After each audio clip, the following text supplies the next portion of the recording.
వెంటనే వెరిఫై చేసి చూడండి అరుణ్. మీరు ఫోన్ కట్ చేయండి, నేను చెక్ చేస్తాను.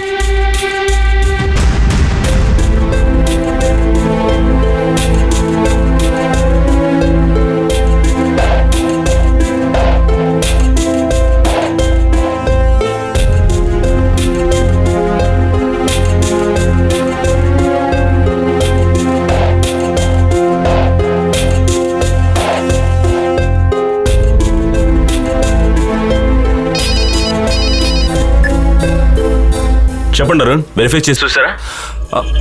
నేను కరెక్ట్గానే పంపించాను, కానీ మీకు ఎలా మారొచ్చిందో నాకు అర్థం కావడం లేదు. ఏంటి అరుణ్, అంతా గజిబిజిగా ఉంది.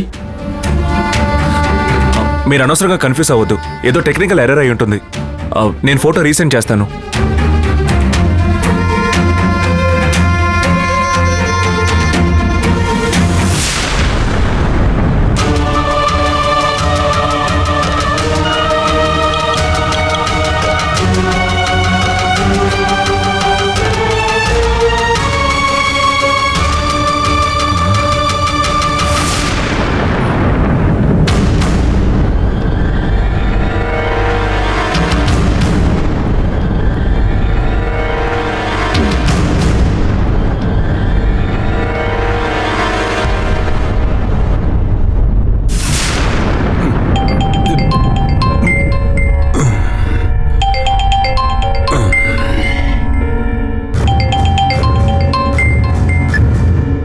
ఏంటి రాజశేఖర్, ఇంటికి తిరిగి వచ్చేసావా? వచ్చేసాను స్వామి. అరుణ్ నీకు అన్ని విషయాలు చెప్పుంటాడు, అవి నీకు తెలిసే కదా.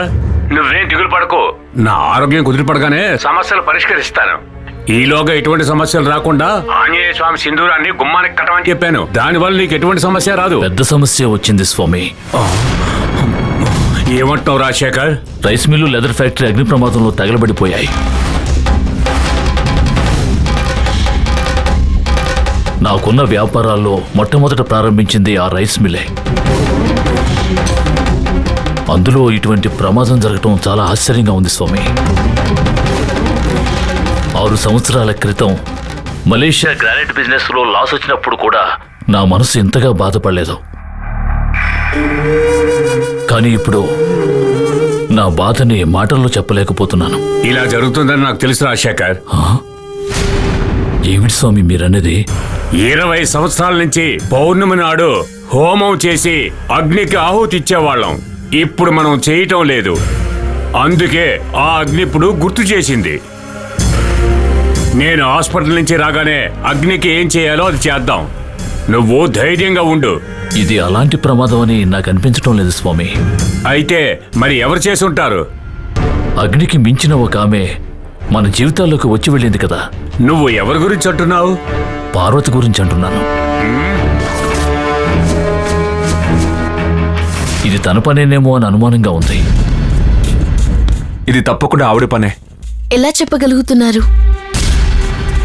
ఫోటోలో నేను ఆవిడ మొహాన్ని చూసినప్పుడు నాకు ఆవిడ మీద గౌరవం కలిగింది. ఆవిడ అందరిలాంటి వారు కాదు, ఆవిడలో ఏదో పవర్ ఉన్నట్టు నాకు అనిపించింది. అందుకే మా నాన్న ఆవిడ ఫోటోని తగలబెట్టినందుకు ఆవిడ మన ఫ్యాక్టరీనే తగలబెట్టేశారు.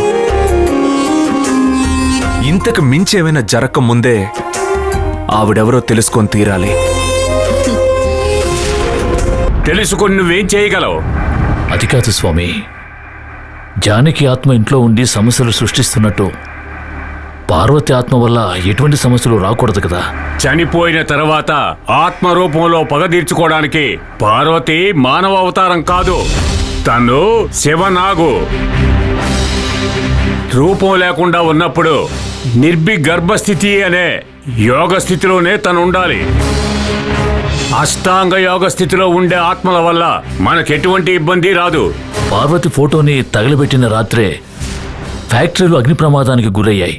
రాజశేఖర్, మనం భయపడుతూ ఆలోచిస్తే మన కంటికి అన్ని భయాలే కనిపిస్తాయి. నువ్వు పార్వతి ఫోటోను చూసి భయపడ్డావు, అందుకే తన వల్ల ఇది జరిగిందని నీ మనసు కనిపిస్తోంది. జరిగిన దానికి పార్వతికి ఎటువంటి సంబంధం లేదు. వ్యాపారంలో నువ్వెంతో సంపాదించావు, ఇప్పుడు అనుకోకుండా నీ వ్యాపారంలో నష్టం వచ్చింది. వచ్చిన లాభంలో ఇదొక నష్టం అని వదిలేయ్. ఇది వదిలేసే విషయం కాదు గంగా. ఆవిడ ఫోటోని తగలబెట్టే స్థాయికి మా నాన్న మనసులో కసుందంటే అసలు వాళ్ళిద్దరి మధ్య ఏం జరిగిందో నాకు తెలియాలి.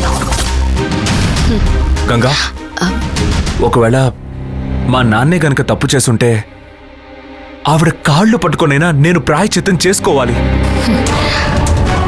నువ్వు ఎలాంటి ప్రాయశ్చిత్తం చేసినా ఆ పాపం పోదురా. ఆవిడ ఇంతకుముందు నువ్వు చూసావా? ఆవిడ గురించి నీకేమైనా తెలుసా గంగా? నాకు నేనే తెలుసుకుంటాను. ఆవిడ ఎవరో ఎక్కడుంటుందో నేనే కనిపెడతాను. నువ్వొద్దు, నేనే కనిపెడతాను. 2 హత్యలు జరగడానికి ఎవరు కారణం, ఫ్యాక్టరీ తగలబడ్డానికి ఎవరు కారణం అని నేను కనిపెడతాను. అంతవరకు నువ్వు ప్రశాంతంగా ఉండు. ఊహించని విధంగా ఏవేవో జరుగుతున్నాయి. పక్కనే ఉండి మమ్మల్ని కాపాడే మీరు హాస్పిటల్లో ఉన్నారు. ఇటువంటి పరిస్థితిలో ప్రశాంతంగా ఉండమని చెప్తే ఎలా ఉండగలను స్వామి? ఇంకా విపరీతాలేవి జరగకముందే వీటికి అడ్డుకట్ట వేయాలని మనసు పదే పదే చెప్తుంది స్వామి. ఇంతవరకు నా కాలు బాగయ్యాక చూసుకుందామని ఓపిక పట్టాను. కానీ ఇప్పుడు కాలు బాగోకపోయినా నేను వచ్చి తీరాలి. నా మనసులో ఏదైనా పడితే అది జరిగి తీరుతుంది. నేను ఖచ్చితంగా నడుస్తాను. అతి త్వరలోనే పూజకు కూడా వస్తాను. దేనికి దిగులు పడకు, నా మీద నమ్మకంతో ఉండు. నాకు నమ్మకం ఉంది. నేను ఎలాగైనా సరే ఆవిడని కనిపెట్టేస్తాను. మా నాన్నకి ఆవిడకి మధ్య ఉన్న పగని నేను ఎలాగైనా సరే పోగొడతాను. నువ్వు పోగొట్టలేవురా. మనకి ఆవిడకి మధ్య ఉన్న సమస్య త్వరగా పరిష్కారం కావాలని నువ్వు నీ నాగమ్మని ప్రార్థించు.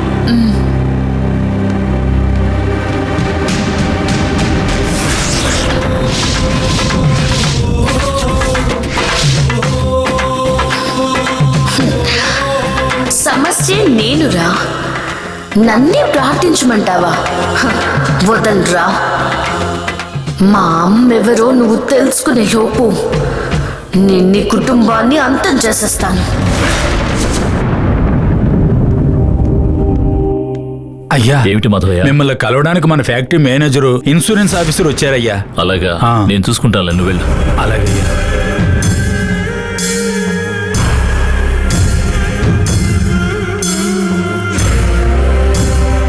సార్ ఇన్సూరెన్స్ ఆఫీస్ నుంచి వచ్చారు. Hello sir. Hello, hi. మీ పేరు? భారత్. మీ మేనేజర్ గారు ఇచ్చిన అన్ని డీటెయిల్స్ నేను చూశాను సార్. నానా, ఇన్సూరెన్స్ ఆఫీస్ నుంచి వచ్చారు. ఆహా. Hello, hello sir. కూర్చోండి. Thank you sir. నమస్కారం సార్. కూర్చోవయ్యా. పక్కాగా మెయింటైన్ చేసే మిల్లు ఇలా హఠాత్తుగా ఫైర్ అవుతుందని అస్సలు ఊహించలేదు. సార్, ఈ విధంగా అనుకోకుండా జరిగే యాక్సిడెంట్లని మనం ఎవరం కూడా ఆపలేము సార్. వాల్యూషన్ అంతా పూర్తి చేశారా? పూర్తి చేసాం సార్. అసలు ఫైర్ యాక్సిడెంట్ అవ్వడానికి కారణం ఏమిటో మీకైనా తెలిసిందా? ఎగ్జాక్ట్గా తెలియలేదు సార్.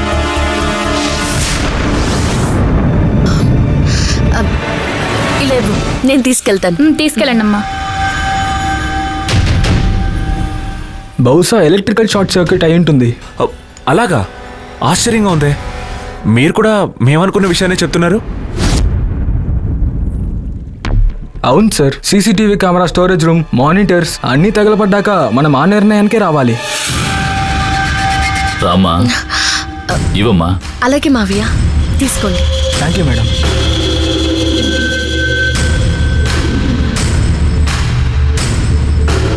ఈ క్లెయిమింగ్ ప్రొసీజర్ ఎప్పుడు పూర్తవుతుంది? అదెప్పుడో పూర్తయింది సార్. కానీ ఫ్యాక్టరీ పార్ట్నర్షిప్ బాండ్ లో ఉన్నందువల్ల సార్ సైను, పార్ట్నర్ సైను తప్పకుండా కావాలి సార్. పార్ట్నర్ సైన్ చేసేస్తే ఫర్దర్ గా ప్రొసీడ్ అయిపోవచ్చు సార్.